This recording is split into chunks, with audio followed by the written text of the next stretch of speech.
Hey everyone, my name is Chris Lambert. On this channel, we talk Kanye West, and one of the strange talking points that came up in celebrity gossip and speculation this week was the fact that Kanye bought a house across the street from his previous house in Hidden Hills. So by that, we mean literally across the street. This was the previous house where Kanye, Kim, and the kids lived, where Kim and the kids still live, and Kanye bought this one right here. And of course, you've had people on one side of the argument being like, oh, that's too close, like that's intense, no, how could he, just leave Kim alone.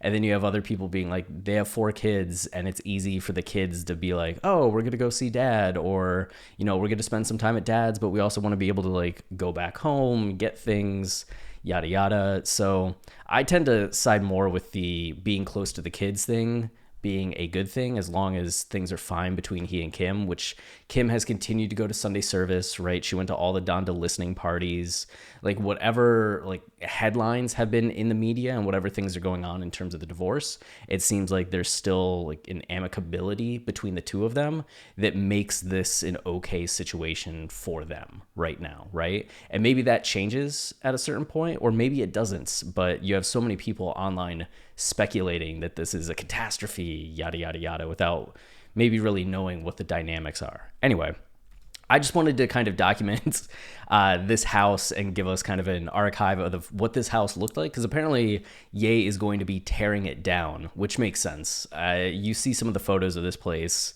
and I just can't imagine Kanye walking into this room and seeing the curtains and being like, yeah, I'm going to keep this. I imagine him walking into this room, seeing the curtains and like the paints, being like, I need to tear this entire place to the ground and build something else here that will not make me as upset as these curtains.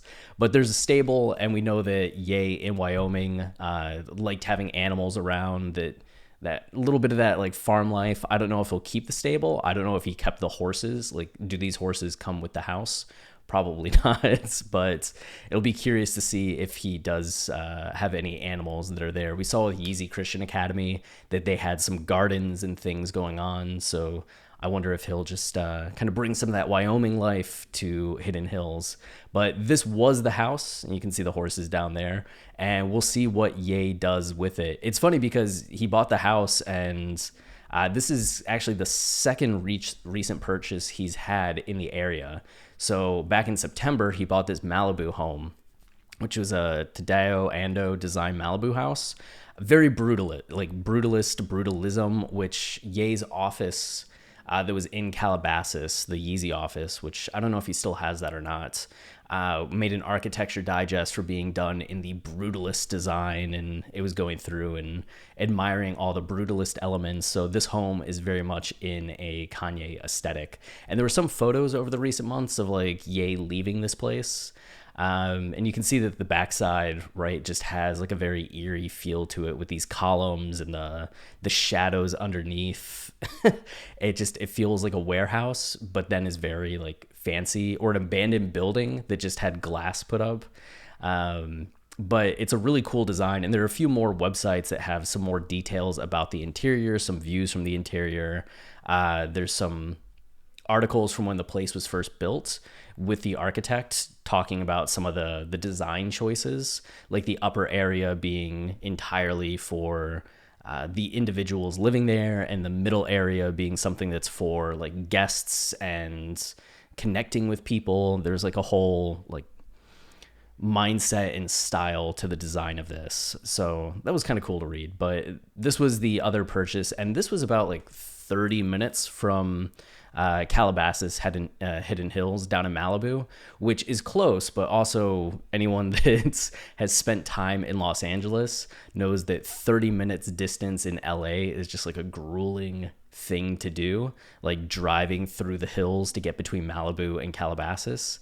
It's a pretty drive, but it's not one that you want to make all the time. So it made sense to me when like I heard that Ye bought this place that was so close. It's like, yeah, you'd still want a place that's not like LA traffic away, because if for some reason you have to bounce between homes or the kids have to be somewhere, it's just nicer to kind of have a place that's closer by than having to make that journey. Like driving anywhere in Los Angeles is such a hassle. Even if you have people driving you, just being in the car for as long as you have to be in the car. Oy vey, traffic. So that's it for this video. Yeah, we'll be back with more. There's a ton of stuff. Like all these tabs are for other videos and conversations. So I'm about to shut this one down and go make another one. So until next time, stay wavy and keep it loopy. Cheers.